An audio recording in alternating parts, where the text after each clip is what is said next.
There's a permission sitting inside your Android phone right now that was designed to help blind and disabled people use their devices. It was built with good intentions. It was approved by Google.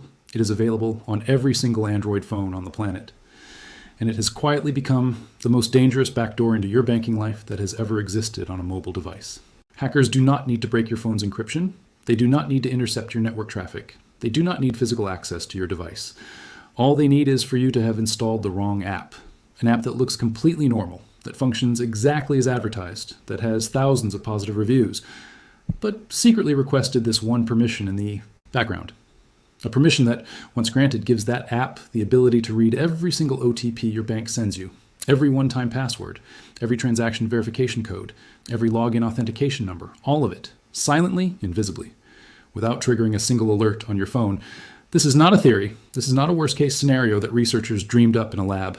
This is a documented, actively exploited attack method that cybersecurity firms including Kaspersky, ESET, and Threat Fabric have been tracking and reporting on for the past several years. The technique has been used in real banking fraud cases across Europe, Asia, and North America. Real people have had their bank accounts emptied through exactly this method. And the scary part, the part that keeps security researchers awake at night, is that most victims never found out how it happened. They just woke up one morning and their money was gone. So in the next 14 minutes, I'm going to show you exactly how this attack works, which category of apps are most commonly used to carry it out, how to check right now whether any app on your phone currently has this dangerous permission active, and how to revoke it immediately before it is used against you. Stay with me through every second of this video because the step I show you at the end is something that 90% of Android users have never done, and it could be the single most important thing you do for your financial security this year. Let me start by explaining what this permission actually is, because once you understand it, everything else will make complete sense. Android has a feature called accessibility services. The official purpose of this feature is to assist users who have visual impairments, motor disabilities, or other conditions that make standard phone interaction difficult. Accessibility services allows an app to read what is on the screen, simulate touch interactions, monitor what the user is doing, and interact with other apps on the user's behalf. For someone using a screen reader because they cannot see their phone display, this is an essential and life-changing feature. For a legitimate app like Google's own TalkBack, the built-in screen reader for blind users, accessibility services is exactly what it was designed for. But here is the problem. The same capabilities that allow a screen reader to read out your screen content to a visually impaired user also allow a malicious app to read your screen content and send it somewhere else, silently, in the background, without you ever knowing. When your bank sends you an OTP via SMS and that message pops up on your screen or in your notification bar, an app with active accessibility services permission can read that OTP the instant it appears.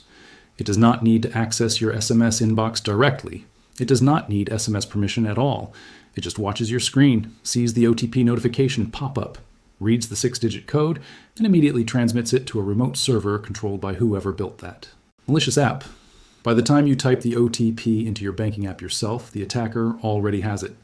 And in some automated attack frameworks, the attacker's system uses that OTP to authorize a fraudulent transaction faster than you can even complete your own legitimate one.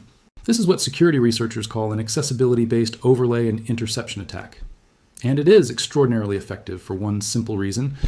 It does not break any of your phone's security systems. Your end-to-end encryption is intact. Your PIN is uncompromised. Your bank's two-factor authentication is working exactly as designed. The attack does not go around your security. It sits on top of it, watching everything happen, and harvests the keys before you can use them yourself. Now, let me tell you how these malicious apps actually get onto people's phones, because this is where it gets uncomfortable. Most of them do not come from dark web markets or obscure side-loading websites. Many of them are, or were at some point, available directly on the Google Play Store. Research published by security firm ESET identified dozens of apps over the past few years that abused accessibility services for malicious purposes, many of which had passed Google's automated app review process and accumulated thousands of downloads before being removed. The types of apps most commonly used to deliver this attack are not random. They fall into very specific categories that exploit user trust. The first category is phone cleaner and optimizer apps. These are apps that promise to speed up your phone, clear cache, free up memory, and extend battery life. They are enormously popular because they address anxieties that almost every smartphone user has. They sound useful, they look professional, and requesting accessibility services permission is something many of them do under the guise of needing it to automatically close background apps. or detect performance issues. The moment you grant that permission, the app has everything it needs. The second category is app lockers and privacy vault apps. These are apps that promise to add a PIN or fingerprint lock to other apps on your phone, your photos, your banking apps, your social media. The pitch is security. They are selling you protection. And to function, or to appear to function, they request accessibility services so they can monitor when protected apps are opened. Some of these apps are entirely legitimate, but this category has been repeatedly flagged by security researchers as one of the most common vectors for accessibility-based malware because the permission request seems completely logical to the user. Of course, an app locker needs to watch what apps you are opening. That reasoning makes perfect sense, which is exactly why attackers use it. The third category is custom keyboard and autofill apps. Third-party keyboard apps are another high-risk category because keyboards, by definition, need to see everything you type. But some go further and request accessibility services on top of standard keyboard permissions, framing it as needed for features like auto-correction improvement or gesture navigation. And once both permissions are active, that app has a comprehensive view of nearly everything happening on your device. The fourth category, and this one surprises people, is certain flashlight and utility apps. Simple utility apps that do one basic thing and have no logical reason to need accessibility services. Yet research has found numerous examples of ultra-simple apps that request this permission quietly during setup, buried in a permission screen that most users tap through without reading. The app works exactly as advertised as a flashlight or a compass or QR code scanner. Meanwhile, in the background, it is doing something else entirely. Now, I want to be very clear about something important. Not every app in these categories is malicious. Many cleaner apps are legitimate. Many app lockers are legitimate. The point is not that you should delete every app in these categories immediately. The point is that accessibility services permission is something that almost no app actually needs. And when an app requests it without a crystal clear, obvious reason directly tied to its core function, that is a serious red flag that demands your attention. So how do you find out right now which apps on your phone currently have accessibility services permission active? I'm going to walk you through this step by step, and I want you to do this while the video is still playing. Open your phone's Settings app. Scroll down until you find Accessibility. On most Android phones, this is near the middle or bottom of the settings menu. Tap on Accessibility.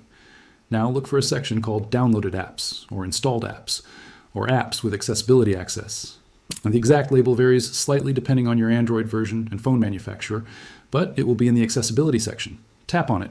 What you're about to see is a list of every app on your phone that currently has accessibility services permission. Take a good look at this list. On most phones that have never been audited for this, there are apps in this list that have no business being there whatsoever.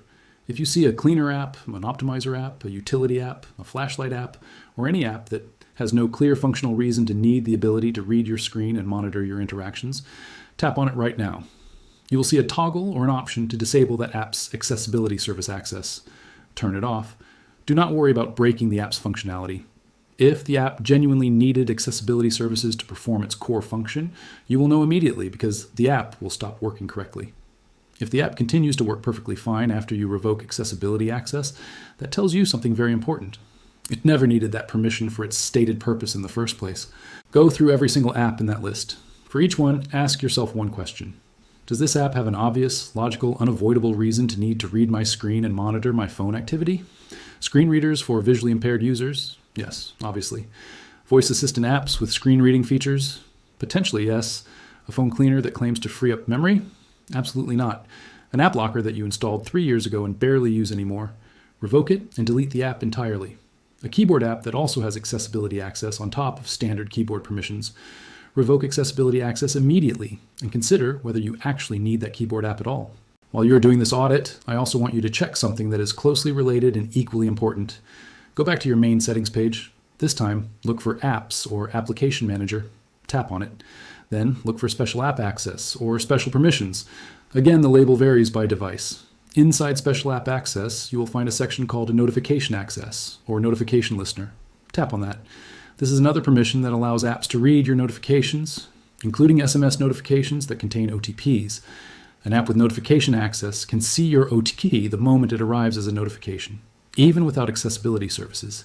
This is a parallel attack vector and it deserves the same scrutiny. Look at every app in that list. Any app with notification access that does not obviously need it, a messaging aggregator, a smartwatch companion app, a legitimate notification manager, should have that permission revoked immediately. Now there's a third permission to check while you are here. Still in Special App Access, find SMS Access, or look in the Main Permissions Manager for which apps have permission to read your SMS messages directly. On Android, you can go to Settings, then Privacy or Permissions, then Permission Manager, then SMS, and you will see every app that has been granted permission to read your text messages. Your default SMS app needs this. Your phone's built-in messaging app needs this. Almost nothing else does. If you see banking apps, shopping apps, social media apps, or utility apps with SMS read permission, that is a serious concern and those permissions should be revoked. Between accessibility services, notification access, and SMS read permission, these three channels cover every possible route an app could use to intercept your bank OTPs. If you audit all three of these right now and revoke any suspicious access, you have just closed the three main doors that banking malware uses to rob people. But I want to go one step further and talk about what you can do proactively to protect yourself going forward. Because the threat is not going away. In fact, as mobile banking becomes more prevalent and more money flows through phone-based transactions, the incentive for attackers to exploit these methods only increases. The attacks are becoming more sophisticated. The malicious apps are becoming harder to distinguish from legitimate ones. And the financial losses being documented in cases involving accessibility-based banking malware are not small amounts. We are talking about cases where individuals lost entire savings accounts, where small business owners had operational funds wiped overnight, where elderly users lost retirement savings they had spent decades accumulating. The first proactive step is to make it a habit to check your accessibility services list every time you install a new app. The moment you install something and see a permissions request for accessibility services, treat that as a serious red flag. Stop. Read the permission dialog carefully. Ask yourself whether an app of this type, given what it claims to do, could possibly need to monitor your screen and interactions. If the answer is anything less than an obvious yes, deny that permission. The app will still install. Most of its features will still work, and if it truly cannot function without accessibility access, you can always choose to grant it later after you have researched the app more thoroughly. The second proactive step is to keep a lean app library. Every app on your phone is a potential attack surface. Every permission you have granted across all your installed apps represents a potential vulnerability. Most people have dozens of apps they installed once, used twice, and have not opened in 6 months. Those apps are not neutral passengers. They are active permission holders. They're sitting in your accessibility services list, your notification access list, your SMS permissions list, collecting data or waiting to be updated with malicious code, while you have completely forgotten they exist. Go through your app library right now and delete everything you have not used in the last 60 days. The reduction in your attack surface will be dramatic. The third proactive step is specific to your banking apps and how you interact with them. Enable transaction notifications for every bank account and every card you have, so that you receive an immediate alert for every transaction the moment it occurs. This does not prevent an OTP interception attack, but it gives you the earliest possible warning that something has gone wrong. The faster you know about an unauthorized transaction, the faster you can call your bank and initiate a dispute. In most jurisdictions, the speed of your response directly impacts how much of your money you can recover. Seconds and minutes matter enormously in these situations. The fourth proactive step, and this is one that many people never think about, is to contact your bank directly and ask them about their security options for mobile banking. Many banks now offer the ability to whitelist specific devices for transaction authorizations, to set lower daily transfer limits that require additional verification for anything above a threshold, or to require a callback to a registered number before large transfers are processed. These are features that exist specifically to add friction to fraudulent transactions, even when an OTP has been compromised. If your bank offers them, enable them. If your bank does not offer them, consider whether your banking security infrastructure is adequate for how you use mobile banking. I want to close with something that I think is the most important thing to understand about all of this. The reason accessibility-based OTP attacks work so well is not because Android security is weak. Android's security architecture is actually very sophisticated. The reason these attacks work is because they exploit user behavior, specifically the habit of tapping through permission dialogues without reading them. The attacker does not have to hack your phone. You grant them access yourself unknowingly in a moment of impatience. One tap on allow during an installation that you are rushing through. That is all it takes. That single unexamined tap is the entire attack, which means the defense is also entirely within your control. Read every permissions request. Question every accessibility services request. Audit your existing permissions today using exactly the steps I just walked you through. Delete apps you do not use. Keep your attack surface small. Stay aware. Your bank's OTP system is designed to protect you. It is a good system, but it can only protect you if the device receiving that OTP is not already compromised. Check your accessibility permissions right now before you close this video, before you put your phone down, before you do anything else, because the app that is reading your OTPs may already be installed. It may already be active, and it may already be waiting for your next bank notification to arrive. Go check right now.